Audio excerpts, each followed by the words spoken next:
Acaba de quedar en libertad Patricia Scheuer bajo caución juratoria de estar a disposición de la justicia. Esto es la novedad que tenemos para dar. Acaba de quedar en libertad.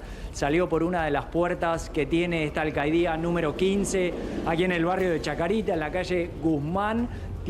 Guzmán al 300, tiene también entrada y salida por la calle Rodney, que es la paralela a esta arteria donde estamos en este momento nosotros, pero la novedad es que acaba de quedar en libertad bajo caución juratoria la actriz, la empresaria gastronómica Patricia Scheuer, que esta mañana declaró ante el juez Peluso alrededor de una hora y media.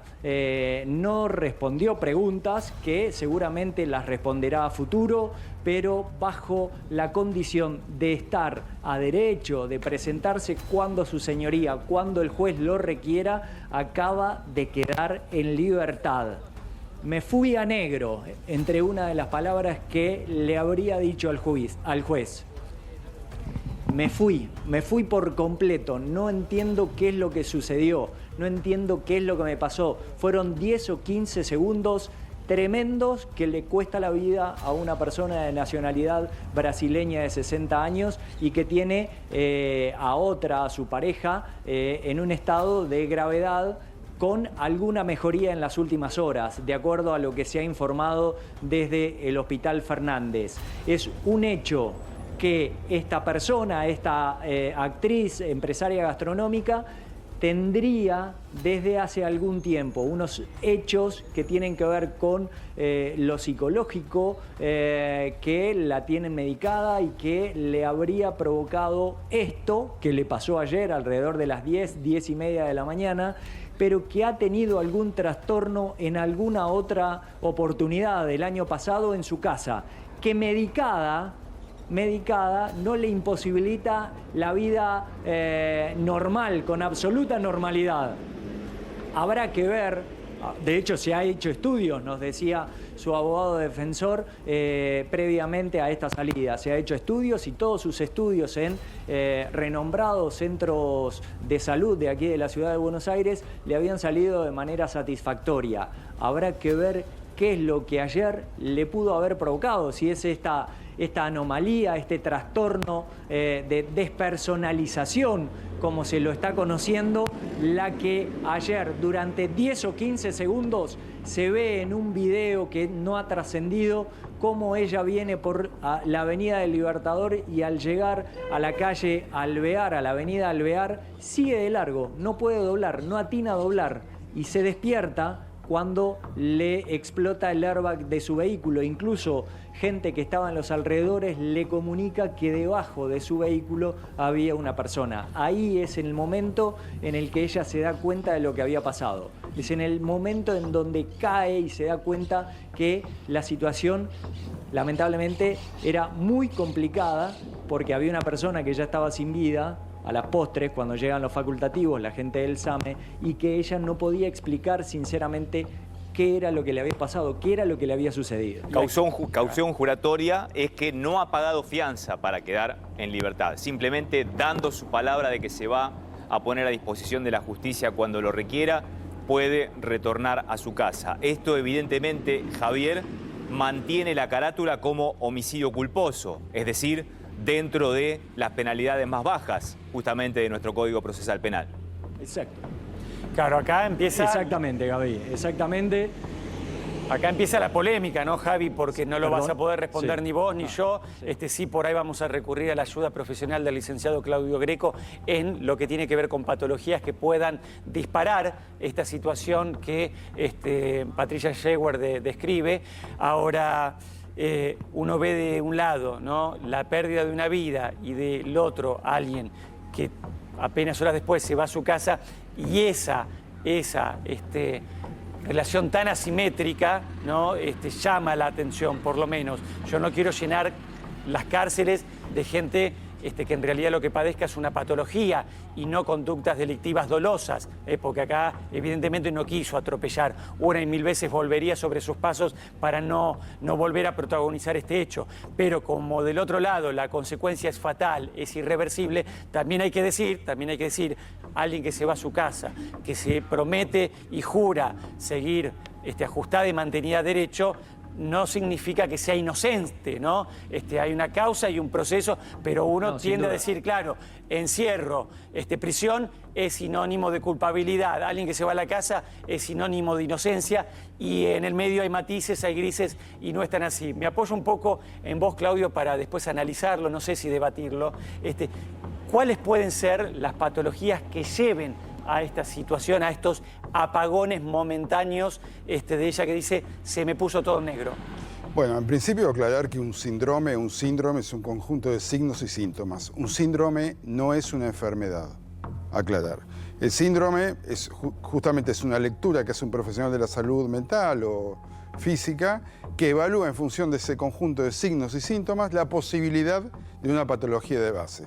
Dicho esto, digo, bueno... Si tenés un síndrome o algún problema mental, de salud mental, y estás medicada o estuviste medicada, no podés manejar, o por lo menos tendrías que tener la autorización de un médico, de un psiquiatra que te deje realmente subirte al volante. Vamos a aclarar dos cuestiones. Estos síndromes se llaman síndromes disociativos, porque justamente lo disociativo es que la persona que padece un síndrome de despersonalización o de desrealización, que son dos síndromes parecidos pero diferentes, lo que justamente se disocia de su cuerpo y se disocia de sus emociones.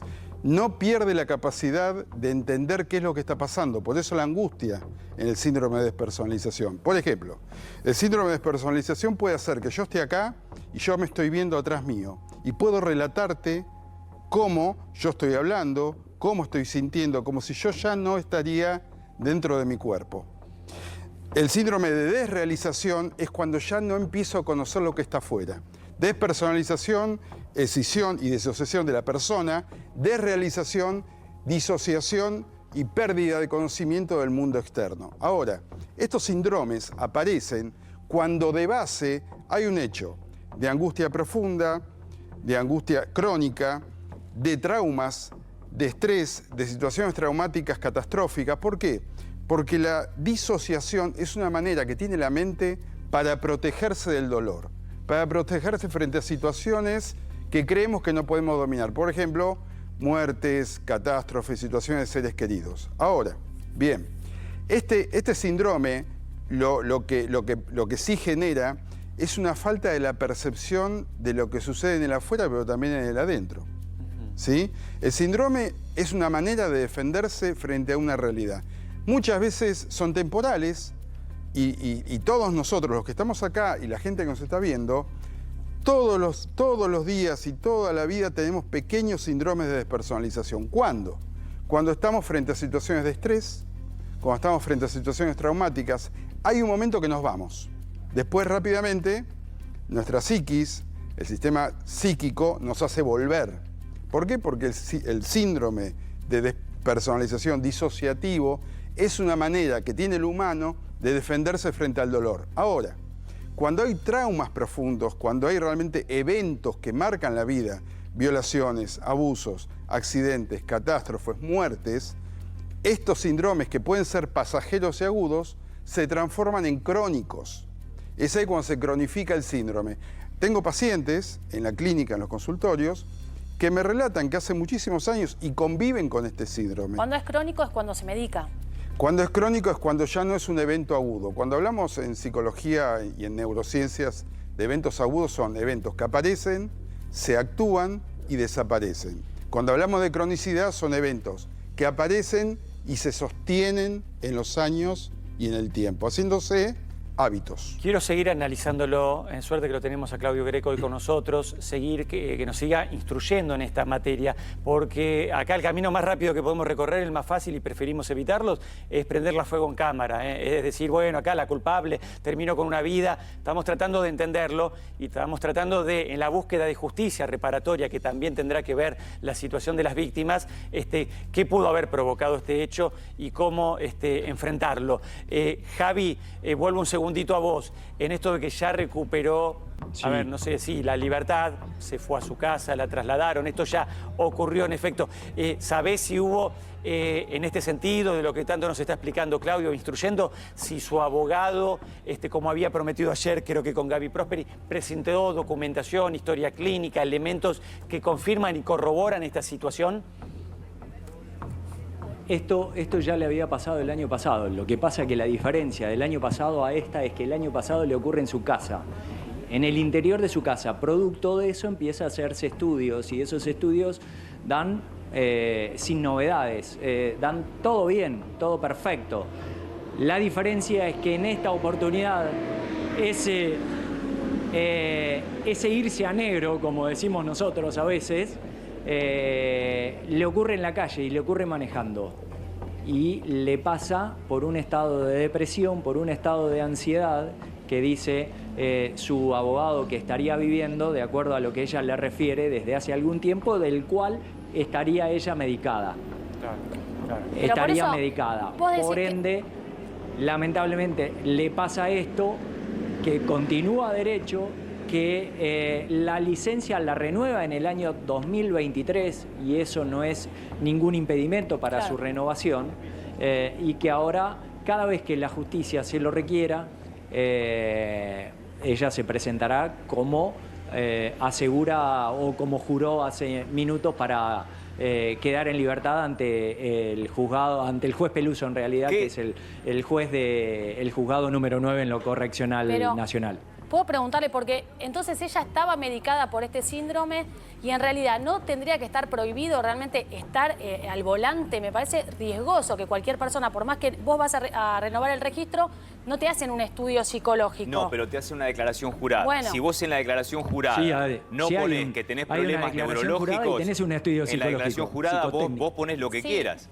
Si en esa declaración jurada la paciente, en este caso esta mujer, no puso que tenía problemas neurológicos, ni que estaba medicada, ni ningún impedimento de ese tipo, efectivamente le van a expedir la licencia de conducir. Acá hay un debate que se va a dar seguramente en la tramitación de la causa, mientras por ahí la puede seguir en libertad, ¿no? Es los tiempos en paralelo de cómo se da su diagnóstico y su tratamiento y eventualmente la medicación con los tiempos de la renovación de la licencia. Si esta cuestión, la que tiene que ver con su tratamiento, ocurre a posteriori de una licencia ya renovada o es a la inversa, porque todos pasamos por esa situación y no es solo la vista, si vemos de cerca, si vemos de lejos, también hay gente, tengo grupos de amigos en donde se han manifestado nerviosos, ansiosos, por ahí de mal talante a la hora de ir a hacer el trámite de renovación y le dijeron te volvés a tu casa, te mostrás ansioso y venís acá cuando estés tranquilo y cuando hagas el psicotécnico de otra manera. Ahora, entonces hay situaciones donde por ahí a veces se puede poner en valor y a veces me pongo también en el lugar del simple empleado del municipio que sea que renueva estas situaciones, que un poco queda también del lado de la responsabilidad ciudadana. Si vos no surge nada en esa pequeña entrevista, muchas además, hay una parte que se da online, la otra la tenés que hacer presencial. Si no surge de un episodio de ansiedad, de nerviosismo o de lo que hagas ahí, tiene que ver con tu responsabilidad ciudadana. Ahora, si todo esto a ella se le manifestó a posteriori de ya haber renovado la licencia, tiene una licencia habilitante y ahí ya queda en uno como ciudadano es decir, bueno, estoy atravesando esta situación, ¿qué hago en mi vida personal de aquí para adelante? ¿Me sigo moviendo con la camioneta o me pido un auto de aplicación o me manejo en el transporte público? También está la subestimación de la situación, es decir, che, me pasó una sola vez y por ahí la siguiente que te pasó en efecto es cuando estás al volante. Son muchas cosas que se ponen Ponés en riesgo a otros, eso es la realidad. Bueno, claro. Pero acá tenemos que ver la cuestión penal. ¿Por qué? Tenemos que ver cuáles son los elementos a favor de la hipótesis de los abogados para determinar que esta mujer en ese momento no dominaba sus actos, no era consciente y por lo tanto, si no era consciente de sus actos, va a ser inimputable. Pero la exime de su responsabilidad. Va a ser inimputable si ella no tenía conciencia de lo que hacía, va a ser inimputable para la justicia. Ahora, ¿qué elementos tiene a favor el abogado, en este caso, que la representa? ¿O qué tendrá que demostrar? Primero, obviamente, toda la cuestión médica, historia clínica, medicación, declaración del médico psiquiatra que la atiende a ella, que fue ayer a la comisaría donde estaba detenida, pero no le permitieron obviamente entrevistarse con ella. Eso por un lado. Por otro lado, en el lugar del hecho, no hay frenadas. Es decir, ella, al verse en esa situación, no atinó a frenar, que sería el acto reflejo de cualquier conductor que está en una situación de choque. Apretar el freno. No hay ninguna frenada, incluso por lo menos por instinto. Exacto. Por instinto, no solo por no dañar a un tercero, Exacto. sino hasta para preservar la propia vida. Tal cual. Y otro. Ella se ¿Con da qué cuenta de lo que había distracción? pasado. Perdón, chicos. Sí, sí. Perdón, Gaby. Ella se da cuenta de lo que había pasado, lo que había ocurrido cuando le explota el airbag. Cuando le explota el airbag, cae, se da cuenta de lo que había pasado, en parte, hasta que se baja del auto y ahí le comunican testigos que había una persona debajo de su auto, etcétera, etcétera, etcétera. Claro. Pero esa es la hipótesis no hay de ella otro momento. y su abogado. Lo que el abogado tiene que demostrar es, repito, la cuestión médica.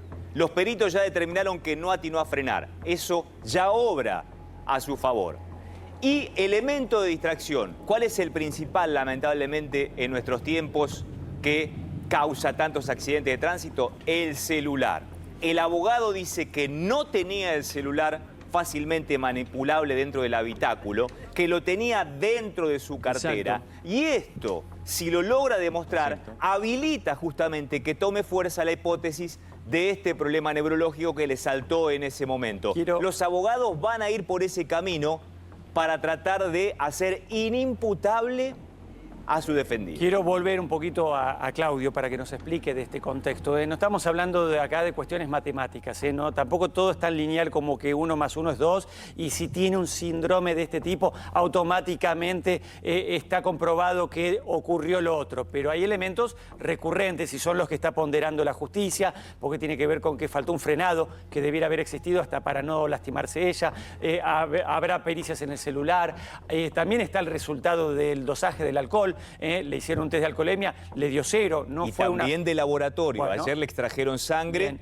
Y justamente, si está medicada, ese test de laboratorio va a ser fundamental para determinar si está tomando esa medicación u otra sustancia. Claro, pero me quiero perder de vista que entiendo la reacción Jimena. La reacción Jimena es la reacción de mucha gente en su casa. Che, pará, pero entonces se va a ir a su casa y acaba de matar a una persona que estaba paseando por Buenos Aires. Entonces se ponen las dos cuestiones en la balanza. Seguí instruyéndonos un poquito en esta cuestión, Claudio, de lo que nos venís explicando, de lo que le pudo haber pasado a esta mujer. Siempre hablamos en pretérito, ¿no? Evidentemente, primero con responsabilidad profesional mía, yo no estoy diagnosticando, estoy hablando de cuáles son determinados cuadros neuropsicológicos con compromiso psiquiátrico muchas veces. Hay algo que llamamos flashback. ¿Qué son flashbacks? Son determinadas patologías. Por ejemplo, hay epilepsias que se activan cuando hay situaciones traumáticas. Hay epilepsias con caídas, con desmayos, con reflejos tónicos ciclónicos. Y también este tipo de síndromes se activan muchas veces cuando la persona recibe alguna noticia, cuando está pasando situaciones de estrés. Quiero decir, hay que revisar cuáles son los test psicológicos, cuál es la profundidad con la que se otorgan las licencias.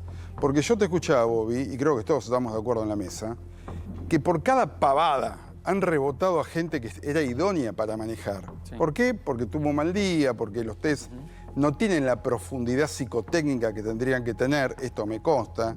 Entonces, una persona... Lo que querés decir es que alguien puede tener un problema, una patología mental y hacer el test psicológico y que le salga bien. Por supuesto.